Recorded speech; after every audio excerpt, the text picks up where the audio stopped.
اس کے اوپر تو میں بعد میں آتا ہوں کہ یہ جو اٹیک کیا گیا اس کی میں تفصیل آپ کو بعد میں بتاتا ہوں، کیونکہ مجھے ایک دن جانے سے پہلے پتہ چل گیا تھا کہ یا انہوں نے وزیر آباد اور یا گجرات میں پلان کیا ہوا تھا مجھے مارنے کا، اور تو وہ اس کی میں تفصیل آپ کو بعد میں بتاؤں گا۔ اس سے پہلے میں صرف اپنی قوم کے سامنے ایونٹس رکھنا چاہتا ہوں جو پچھلے 6 مہینے میں ہوئے ہیں۔ یہ ضرور آپ کو سمجھنا ہے کہ اس قوم سے ہوا کیا ہے۔ مارچ 6 یا 7 کو مراسلات ہے۔ ڈونلڈ لو ایک American under secretary of state حکم کرتا ہے پاکستان امبیسڈر کو، بلکہ اس کو دھمکی دیتا ہے کہ اگر عمران خان کو نہ ہٹایا تو پاکستان کو مشکلات کا سامنا کرنا پڑے گا، اور اگر ہٹا دیا تو سب کچھ ٹھیک ہو جائے گا۔ اور اگلے دن اور نو کانفیڈنس موشن، عدم اعتماد کی تحریک جمع کروائی جاتی ہے اسمبلی میں، اور دیکھتے دیکھتے سارے ہمارے لوگ، ایک منڈی لگتی ہے سندھ ہاؤس میں، اور لوگ بیٹھنا شروع ہو جاتے ہیں۔ یہ یاد رکھیں کہ گورنمنٹ کبھی ہارتی نہیں ہے نو کانفیڈنس۔ وہ کیوں نہیں ہارتی؟ کیونکہ گورنمنٹ کے پاس گورنمنٹ کے وسائل ہوتے ہیں، ہمارے پاس گورنمنٹ کا پیسہ ہوتا ہے۔ ہم چاہتے تو منڈی لگی ہوئی تھی نا، وہ 20 کروڑ 25 کروڑ آفر کر رہے تھے، ہم زیادہ پیسے دے دیتے، گورنمنٹ کا پیسہ تھا جو پہلے ہوتا رہا ہے۔ اور یہ جو پیسہ انہوں نے استعمال کیا یہ بھی چوری کا پیسہ تھا، یہ کوئی ڈکلیئرڈ پیسہ تو نہیں تھا، یہ بلیک کا پیسہ تھا، یا انہوں نے سندھ گورنمنٹ کا پیسہ خرچ کیا تو انہوں نے خرید لیے لوگ۔ ہم نے پرنسپل فیصلہ کیا کہ ہم اس آکشن کے اندر حصہ نہیں لیں گے، کیونکہ اگر ہم گورنمنٹ کا پیسہ استعمال کرتے ہیں تو ہم لوگوں کا پیسہ، عوام کا پیسہ چوری کرتے ہیں، جو عوام کی ان کا حق ہے۔ گورنمنٹ گر جاتی ہے۔ سارے سمجھتے ہیں کہ جناب اب تحریک انصاف کی قبر کھد گئی ہے، عمران خان ہمیشہ کے لیے گیا اور مٹھائیاں بٹے گی۔ لیکن پاکستانی قوم وہ کرتی ہے جو اس نے کبھی پہلے کیا ہی نہیں۔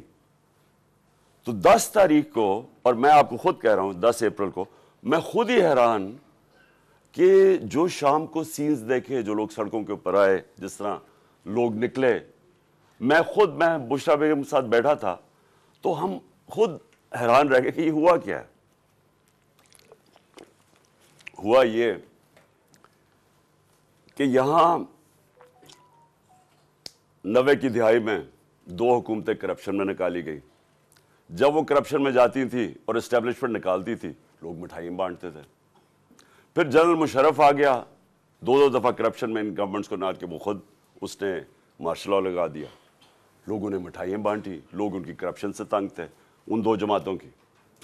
اس کے بعد جنرل مشرف نے ان کو NRO دے دیا، وہ واپس آ گئے۔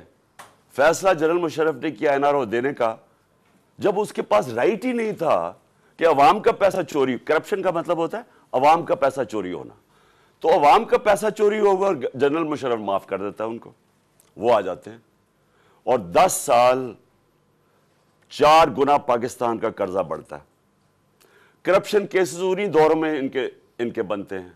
یہ جو اب NRO لے رہے ہیں 2، یہ 95% کرپشن کیسز اس 10 سال کے بنے ہوئے تھے۔ 4 گنا پاکستان کا قرضہ بڑھ جاتا ہے۔ مجھے لوگ ووٹ دیتے ہیں اس لیے کہ لوگ ان سے تنگ تھے۔ اور اس کے بعد وہی اسٹیبلشمنٹ فیصلہ کرتی ہے کہ اب چینج کی وقت آ گیا، اور وہ ان کو واپس لے آتی ہے، اور یہی کانسپریسی ہوتی ہے باہر، ایک بیرونی کانسپری اندر، اور یہ فیصلہ ہو جاتا ہے۔ کہتے ہیں جی ہم نیوٹرل ہو گئے ہیں۔ نیوٹرل کا کوئی بھی مطلب لے لیں، مطلب تو یہ ہے کہ انہوں نے پتا تھا کہ سازش ہو رہی ہے، راستہ نہیں روکا، یہ آ جاتے ہیں۔ اب ہوتا کیا ہے، اسٹیبلشمنٹ کو اس ملک میں عادت پڑ گئی تھی کہ جدھر وہ لوگوں کو دھکیلیں گے لوگ ادھر چلے جائیں گے۔ جب وہ چینجز لے کے آتے ہیں مٹھائیاں بنتی ہیں۔ اسٹیبلشمنٹ کو یہ عادت تھی۔ ان کو ایک دھچکا پڑا کہ اس باری پاکستانی قوم نے فیصلہ کیا کہ نہیں، یہ جو 30 سال سے ملک کو چوری کر رہے ہیں، ہم ان کے ساتھ نہیں جانا چاہتے، اور اس لیے وہ پبلک سڑکوں پہ آ گئی۔ میں نے عوام سے میں اٹھا ہوا ہوں، میں نے تو کوئی میری کسی ملٹری اسٹیبلشمنٹ کے اندر میری پارٹی تو نہیں بنی تھی جس طرح نواز شریف بنا تھا یا جس طرح ذوالفقار علی بھٹو بنا تھا. میں تو 22 سال سٹرگل کر کے عوام سے اوپر آیا تھا, تو میں نے تو عوام میں واپس جانا تھا. اور عوام نے جس طرح میں اب کیا کہوں, میری پذیرائی کی, جس طرح انہوں نے میری حوصلہ افزائی کی, میں تو خود ہی اس پہ بھی حیران رہ گیا. گرمی کی انتہا, یعنی اس باری اپریل اور مئی دنیا میں کہتے ہیں کہ پاکستان سب سے گرم ملک تھا, اتنی گرمی تھی, اور ایک سے ایک بڑا جلسہ پبلک نے آنا شروع ہو گیا. ہم نے ایک لانگ مارچ اناؤنس کی 25 مئی کو. جب ہم نے لانگ مارچ اناؤنس کی تو انہوں نے 3 لانگ مارچز ہمارے خلاف کی. مارچ 6 یا 7 کو مراسلات ہیں. ڈونلڈ لو ایک American under secretary of state حکم کرتا ہے پاکستان امبیسڈر کو, بلکہ اس کو دھمکی دیتا ہے کہ اگر عمران خان کو نہ ہٹایا تو پاکستان کو مشکلات کا سامنا کرنا پڑے گا, اور اگر ہٹا دیا تو سب کچھ ٹھیک ہو جائے گا. اور اگلے دن اور نو کانفیڈنس موشن, عدم اعتماد کی تحریک جمع کروائی جاتی ہے اسمبلی میں, اور دیکھتے دیکھتے سارے ہمارے لوگ, ایک منڈی لگتی ہے سندھ ہاؤس میں, اور لوگ بیٹھنا شروع ہو جاتے ہیں. یہ یاد رکھیں کہ گورنمنٹ کبھی ہارتی نہیں ہے نو کانفیڈنس. وہ کیوں نہیں ہارتی؟ کیونکہ گورنمنٹ کے پاس گورنمنٹ کے وسائل ہوتے ہیں, ہمارے پاس گورنمنٹ کا پیسہ ہوتا ہے. ہم چاہتے تو وہ منڈی لگی ہوئی تھی نا, وہ 20 کروڑ 25 کروڑ آفر کر رہے تھے, ہم زیادہ پیسے دے دیتے. گورنمنٹ کا پیسہ تھا جو پہلے ہوتا رہا, اور یہ جو پیسہ انہوں نے استعمال کیا یہ بھی چوری کا پیسہ تھا. یہ کوئی ڈکلیئرڈ پیسہ تو نہیں تھا, یہ بلیک کا پیسہ تھا, یا انہوں نے سندھ گورنمنٹ کا پیسہ خرچ کیا. تو انہوں نے خرید لیے لوگ. ہم نے پرنسپل فیصلہ کیا کہ ہم اس آکشن کے اندر حصہ نہیں لیں گے, کیونکہ اگر ہم گورنمنٹ کا پیسہ استعمال کرتے ہیں تو ہم لوگوں کا پیسہ, عوام کا پیسہ چوری کرتے ہیں, جو عوام کی ان کا حق ہے. گورنمنٹ گر جاتی ہے. سارے سمجھتے ہیں کہ جناب اب تحریک انصاف کی قبر کھود گئی ہے, عمران خان ہمیشہ کے لیے گیا اور مٹھائیاں بٹے گی. لیکن پاکستانی قوم وہ کرتی ہے جو اس نے کبھی پہلے کیا ہی نہیں. تو 10 تاریخ کو, اور میں آپ کو خود کہہ رہا ہوں 10 اپریل کو, میں خود ہی حیران کہ جو شام کو سینز دیکھے, جو لوگ سڑکوں کے اوپر آئے, جس طرح لوگ نکلے. میں بشرا بیگم کے ساتھ بیٹھا تھا تو ہم خود حیران رہ گئے کہ یہ ہوا کیا ہے.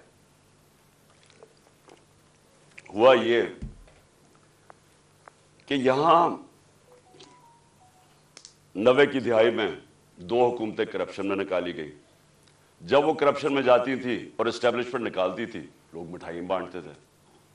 پھر جنرل مشرف آ گیا, 2 دفعہ کرپشن میں ان گورنمنٹس کو نہ, کہ وہ خود اس نے مارشل لا لگا دیا. لوگوں نے مٹھائیاں بانٹی, لوگ ان کی کرپشن سے تنگ تھے, ان 2 جماعتوں کی. اس کے بعد جنرل مشرف نے ان کو NRO دے دیا, وہ واپس آ گئے. فیصلہ جنرل مشرف نے کیا NRO دینے کا, جب اس کے پاس رائٹ ہی نہیں تھا کہ عوام کا پیسہ چوری, کرپشن کا مطلب ہوتا ہے عوام کا پیسہ چوری ہونا. تو عوام کا پیسہ چوری ہوگا اور جنرل مشرف معاف کر دیتا ہے ان کو. وہ آ جاتے ہیں اور 10 سال 4 گنا پاکستان کا قرضہ بڑھتا ہے. کرپشن کیسز انہی دوروں میں ان کے بنتے ہیں. یہ جو اب NRO لے رہے ہیں 2, یہ 95% کرپشن کیسز اس 10 سال کے بنے ہوئے تھے. 4 گنا پاکستان کا قرضہ بڑھ جاتا ہے. مجھے لوگ ووٹ دیتے ہیں اس لیے کہ لوگ ان سے تنگ تھے. اور اس کے بعد وہی اسٹیبلشمنٹ فیصلہ کرتی ہے کہ اب چینج کی وقت آ گیا, اور وہ ان کو واپس لے آتی ہے, اور یہی کانسپریسی ہوتی ہے باہر, ایک بیرونی کانسپریسی اندر, اور یہ فیصلہ ہو جاتا ہے. کہتے ہیں جی ہم نیوٹرل ہو گئے ہیں. نیوٹرل کا کوئی بھی مطلب لے لیں, مطلب تو یہ ہے کہ انہوں نے پتا تھا کہ سازش ہو رہی ہے, راستہ نہیں روکا, یہ آ جاتے ہیں. اب ہوتا کیا ہے, اسٹیبلشمنٹ کو اس ملک میں عادت پڑ گئی تھی کہ جدھر وہ لوگوں کو دھکیلیں گے لوگ ادھر چلے جائیں گے. جب وہ چینجز لے کے آتے ہیں مٹھائیاں بنتی ہیں. اسٹیبلشمنٹ کو یہ عادت تھی. ان کو ایک دھچکا پڑا کہ اس باری پاکستانی قوم نے فیصلہ کیا کہ نہیں یہ جو 30 سال سے ملک کو چوری کر رہے ہیں ہم ان کے ساتھ نہیں جانا چاہتے، اور اس لیے وہ پبلک سڑکوں پہ آ گئی۔ میں نے عوام سے میں اٹھا ہوا ہوں، میں نے تو کوئی کسی ملٹری اسٹیبلشمنٹ کے اندر میری پارٹی تو نہیں بنی تھی جس طرح نواز شریف بنا تھا یا جس طرح ذوالفقار علی بھٹو بنا تھا۔ میں تو 22 سال سٹرگل کر کے عوام سے اوپر آیا تھا، تو میں نے تو عوام میں واپس جانا تھا، اور عوام نے جس طرح میں اب کیا کہوں میری پذیرائی کی، جس طرح انہوں نے میری حوصلہ افزائی کی، میں تو خود ہی اس پہ بھی حیران رہ گیا۔ گرمی کی انتہا، یعنی اس باری اپریل اور مئی دنیا میں کہتے ہیں کہ پاکستان سب سے گرم ملک تھا، اتنی گرمی تھی، اور ایک سے ایک بڑا جلسہ پبلک نے آنا شروع ہو گیا۔ ہم نے ایک لانگ مارچ اناؤنس کی 25 مئی کو۔ جب ہم نے لانگ مارچ اناؤنس کی تو انہوں نے 3 لانگ مارچز ہمارے خلاف کی۔ ہم نے سمجھا کہ آئین اور قانون ہمیں اجازت دیتا ہے، ہم نے ان کو کہیں روکا نہیں تھا، ہم نے ان کو اجازت دے دی، تو یہ بھی ہمیں آنے دیں گے۔ انہوں نے جو تشدد کیا، جو لوگوں کے گھروں میں 2 دن پہلے راتوں کے 3 بجے جا کے انہوں نے جس طرح کا تشدد کیا، نہ چادر نہ چار دیواری، لوگوں کو اٹھا کے لوگوں کو جیلوں میں ڈالا۔ کس وجہ سے؟ اس کے بعد انہوں نے جب وہ پرامن احتجاج ہوا وہاں اسلام آباد میں، ان کے اوپر شیلنگ، فیملیز نکلی ہوئی ہیں، ان کے اوپر انہوں نے شیلنگ کی، اور ہم حیران کہ کیا ان کے لیے جائز ہے لانگ مارچ اور ہمارے لیے نہیں ہے؟ اوپر سے پہلے آپ بیرونی سازش کے تحت آئیں، پھر سارے چوروں کو اوپر بٹھا دیں، ہم احتجاج کریں تو ہمیں بھیڑ بکریوں کی طرح ڈنڈے ماریں۔ تو اس کے بعد انہوں نے سمجھا کہ یہ پارٹی بالکل ہی ختم ہو جائے گی، ممی ڈیڈی پارٹی ہے، یہاں تو عورتیں بچے آتے ہیں، تو انہوں نے سمجھا کہ ختم ہو جائے گی، اور یہ سمجھے نہیں پاکستانی قوم کو، کیونکہ بند کمروں میں جب فیصلے ہوتے ہیں آپ کو نہیں پتا کہ گراؤنڈ کے اوپر کیا ہو رہا ہوتا ہے۔ جو انفارمیشن یہ لیتے ہیں، اگر ان کی انفارمیشن یہ کریکٹ ہوتی تو اس ملک میں اتنے زیادہ حادثے نہ ہوئے ہوتے۔ انفارمیشن کدھر سے آتی ہے؟ گراؤنڈ کا سچویشن نہیں پتا۔ جب دیکھ رہے ہیں کہ پبلک نکلی ہوئی ہے اور انہوں نے ریجیکٹ کر دیا ان کو، قوم نظر آ رہا ہے کہ امپورٹڈ گورنمنٹ کو ریجیکٹ کر رہی ہے، بجائے وہ سائنس دیکھنے کے لیے جس طرح بھیڑ بکریوں کو مار کے سیدھے نہیں کرتے، وہ شروع ہو گیا کرنا۔ بائی الیکشن آیا 17 جولائی کو۔ 17 جولائی کے بائی الیکشن میں ساری گورنمنٹ کی مشینری استعمال ہوئی، الیکشن کمیشن نے ہر قسم کی دھاندلی کی ان کے لیے۔ ای وی ایم مشین اس نے اس لیے نہیں آنے دی کیونکہ ان دونوں پارٹیز نے جعلی ووٹس رجسٹر کروائی ہوئی ہیں ہر حلقے میں، نہیں تو کامن سینس ہے کہ ساری ٹیکنالوجی کا استعمال کریں۔ جو 2015 کے اندر جو جوڈیشل کمیشن بیٹھی تھی دھاندلی پہ، اس میں ایک چیز واضح ہوگی کہ اگر آپ ای وی ایم مشینز لے آئیں تو 90% دھاندلی ختم ہو جاتی ہے۔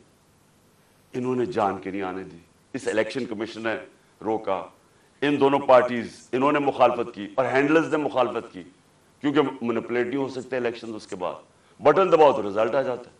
ہم حیران، ہم چاہ رہے فری اینڈ فیئر الیکشن، پہلی دفعہ گورنمنٹ نے کوشش کی اور انہوں نے اپوز کیا، اس کے باوجود پی ٹی آئی سویپ کر جاتی ہے، تحریک انصاف جیت جاتی ہے، سارے دنگ رہ جاتے ہیں۔